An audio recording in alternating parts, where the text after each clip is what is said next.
तो Shibuya arc खत्म हो चुका है और जुजुत्सु की दुनिया मतलब पूरी तरह से बिखर चुकी है। पूरी तरह से जो कुछ भी पहले स्टेबल लगता था वो सब कुछ दांव पर है। तो आज हम JJK के अगले बड़े आर्क इटाडोरीज एक्सटर्मिनेशन आर्क के पहले 2 एपिसोड्स में उतरने वाले हैं और हमारा मिशन सीधा है ये समझना कि साटोरू गोजो के बिना ये दुनिया आखिर दिखती कैसी है। बिल्कुल, और इन 2 एपिसोड्स ने आगे के लिए स्टेज को बहुत अच्छे से सेट कर दिया है। यहाँ 3 बड़ी चीजें हैं जिन पर हमें ध्यान देना होगा।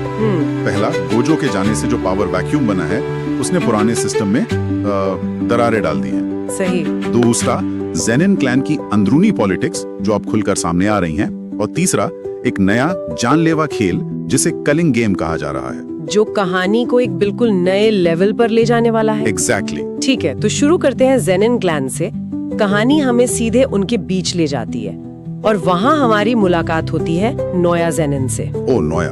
और सच कहूँ, जब वो स्क्रीन पर आया मुझे उससे ज्यादा नापसंद कोई किरदार नहीं लगा। वो घमंडी और मतलब स्त्री द्वेषी होने का एक परफेक्ट कॉम्बो है। और वो सिर्फ बातें नहीं करता, वो वाकई में बहुत ताकतवर है। स्पेशल ग्रेड 1 सार्सरर है। उसकी पूरी दुनिया सिर्फ एक चीज के इर्द-गिर्द घूमती है। हाँ, क्लैन का अगला हेड बनना। हाँ, दिलचस्प बात यह है कि वो अपने भाइयों समेत लगभग हर किसी को कमजोर और बेकार समझता है सिवाय एक इंसान के, तोजी फुशिगुरो। अच्छा, ये इंटरेस्टिंग है। वो तोजी की उस सोच का सम्मान करता है कि जिसने जुजुत्सु दुनिया को ठुकरा दिया था, जो ताकत को सबसे ऊपर रखता था। हाँ, और यही वजह है कि वो माकी से इतनी नफरत करता है, क्योंकि माकी भी तोजी के रास्ते पर है, ताकत हासिल कर रही है। और नोया जैसे किसी के लिए एक औरत का इतना ताकतवर होना बर्दाश्त से बाहर है। बिल्कुल, लेकिन असली ड्रामा तब शुरू होता है जब उसके पिता, जो क्लैन के हेड हैं, मर जाते हैं और उनकी वसीयत पड़ी जाती है। और देखिए, ये सिर्फ एक परिवार का झगड़ा नहीं है, ये पहला बड़ा संकेत है कि जुजुत्सु का पुराना सिस्टम कैसे टूट रहा है। गोजो वो खंबा था जो इस पूरी सड़ी हुई इमारत को संभाले हुए था। अब जब वो प्रिजन रेन में बंद है तो जेनिन जैसे क्लैंस के अंदर की जो गंदगी है वो बाहर आ रही है। वसीयत में नोया को हेड तो बनाया जाता है, लेकिन एक ऐसी शर्त के साथ जो सब कुछ बदल देती है। और वो शर्त तो मतलब दिमाग घुमा देने वाली है। उसमें लिखा है कि अगर साटोरू गोजो मर जाता है या किसी वजह से काम नहीं कर पाता, जो कि अभी की सिचुएशन है, एग्जैक्टली, तो जेनिन क्लैन की पूरी जायदाद और हेड का पद मेगुमी फुशिगुरो को मिल जाएगा। ये सुनते ही नोया का दिमाग खराब हो जाता है। उसका पहला ख्याल क्लैन को बचाने का नहीं बल्कि अपनी कुर्सी बचाने का है। हाँ, एग्जैक्टली। वो तुरंत मेगुमी को मारने का प्लान बनाता है। वो सोचता है कि अगर मेगुमी और यूजी दोनों मर जाएंगे तो वसीयत का कोई मतलब नहीं रह जाएगा और वो हमेशा के लिए हेड बना रहेगा। ये जेनिन क्लैन की सड़ी हुई सोच को दिखाता है, परंपरा और ताकत के नाम पर सिर्फ खुद का फायदा। बिल्कुल। और एक तरफ जहाँ ये पुराना खून के रिश्तों वाला क्लैन एक दूसरे को मारने पर तुला है, वहीं दूसरी तरफ कहानी हमें एक बिल्कुल अलग तरह का रिश्ता दिखाती है। हम यूजी को देखते हैं जो शिबुया की तबाही के बाद अपराध बोध के बोझ तले पूरी तरह से दब चुका है। उसे लगता है कि वो इतने लोगों की मौत का जिम्मेदार है कि अब उसे किसी के साथ नहीं रहना चाहिए। और उसका साथ दे रहा है चोसो।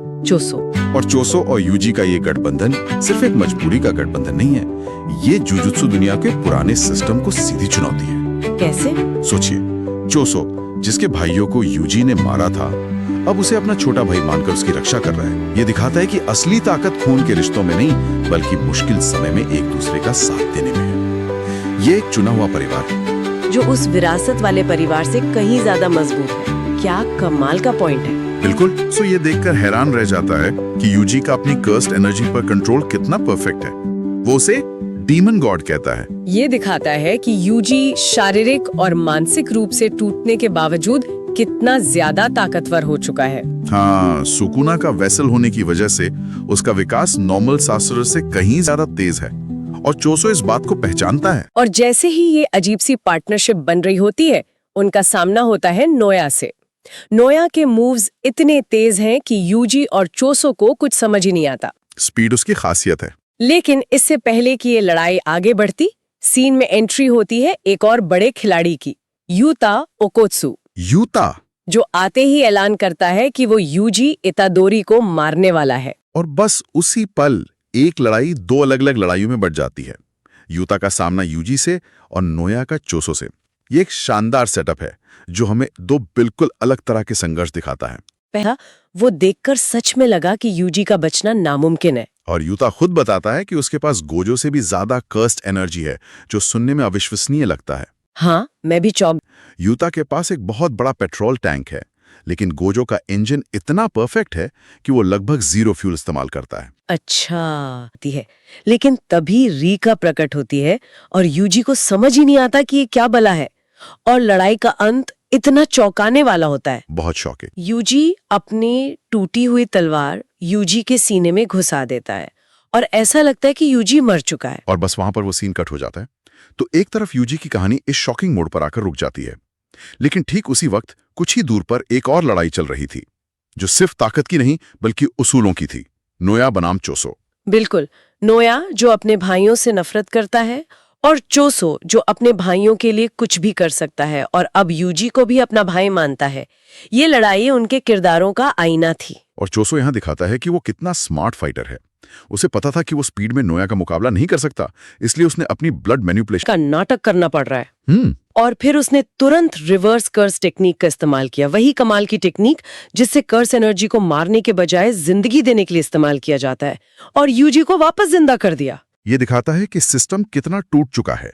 गोजो की गैर मौजूदगी में अपने ही लोगों को बचाने के लिए ऐसे धोखे करने पड़ रहे हैं। विश्वास और रणनीति के नियम पूरी तरह से बदल चुके हैं, है ना? बिल्कुल। यूजी जैसे ही होश में आता है और ये सब समझने की कोशिश कर रहा होता है, मिगुमी वहां एक और बुरी खबर लेकर पहुंचता है। कलिंग गेम शुरू हो चुका है। और ये कोई आम खेल नहीं है। नहीं, बिल्कुल नहीं। ये कामो, जिसे हम अब केंजाकू के नाम से जानते हैं, द्वारा आयोजित सार्सरर्स के बीच एक दूसरे को मारने का एक क्रूर खेल है। और जो बात इसे हमारे हीरोज के लिए पर्सनल बनाती है वो ये है कि मिगुमी की बहन त्सुमिकी इसमें फंस गई है। हाँ, उसे जबरदस्ती इस खेल में शामिल किया गया है, जो टीम को एक नया और बहुत जरूरी मिशन देता है। और इस खेल के नियम बहुत ही क्रूर है। ये जानना जरूरी है क्योंकि आगे की पूरी कहानी इसी पर आधारित होने वाली है। पहला और दूसरा नियम एक जाल है। खिलाड़ी को अपनी कर्स तकनीक जागृत होने के 19 दिनों के भीतर खेल में शामिल होने की घोषणा करनी होगी, वरना उसकी कर्स तकनीक छीन ली जाएगी। मतलब आपके पास कोई विकल्प नहीं है, आपको खेलना ही पड़ेगा। खेलना ही पड़ेगा। नियम 3 कहता है कि कोई भी गैर खिलाड़ी अगर किसी कॉलोनी में घुसता है तो वो भी खिलाड़ी बन जाएगा। और फिर पॉइंट्स का सिस्टम है। एक सार्सरर को मारने पर 5 अंक और एक गैर सार्सरर को मारने पर 1 अंक। लेकिन नियम 6 वो शायद उम्मीद की एकमात्र किरण है। जिस खिलाड़ी के 100 अंक हो जाते हैं वो खेल में एक नया नियम जोड़ सकता है। तो शायद इससे त्सुमिकी को बचाने का कोई रास्ता निकल सकता है। शायद, लेकिन आखिरी नियम सबसे खतरनाक है। अगर किसी खिलाड़ी के अंक एक निश्चित समय में नहीं बढ़ते तो उसकी कर्स तकनीक भी हटा दी जाएगी। ओह! ये नियम आपको छिपने या लड़ने से बचने नहीं देता। ये खेल हर किसी को एक दूसरे का शिकारी बनाने के लिए डिजाइन किया गया है।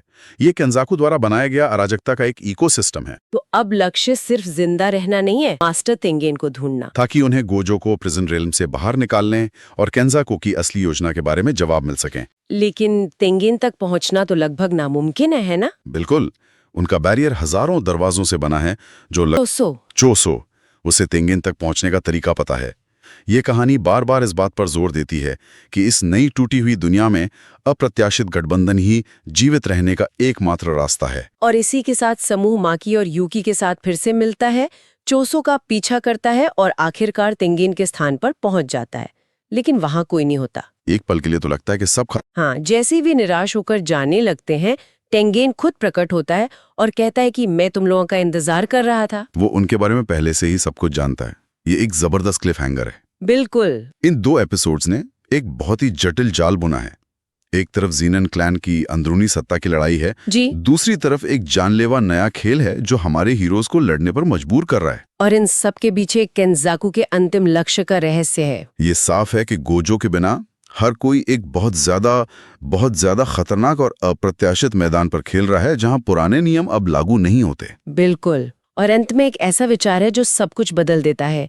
इन स्रोतों में एक फ्लैशबैक का जिक्र है जहां ये पता चलता है कि यूजी की माँ असल में केंजाकू थी। हाँ। यूजी कोई आम लड़का नहीं था जिसने गलती से सुकुना की उंगली खा ली ना। बहुत गहरा। किसी हीरो की यात्रा का क्या मतलब रह जाता है जब उसकी नींव ही विलन की योजना पर रखी गई हो। क्या उसकी अपनी कोई इच्छा शक्ति है या वो हमेशा से सिर्फ एक मोहरा था जिसे अपनी नियति पूरी करने के लिए बनाया गया था? और यही सवाल शायद जुजुत्सु काइज़न के आने वाले आर्क्स का सबसे बड़ा थीम होने वाला है।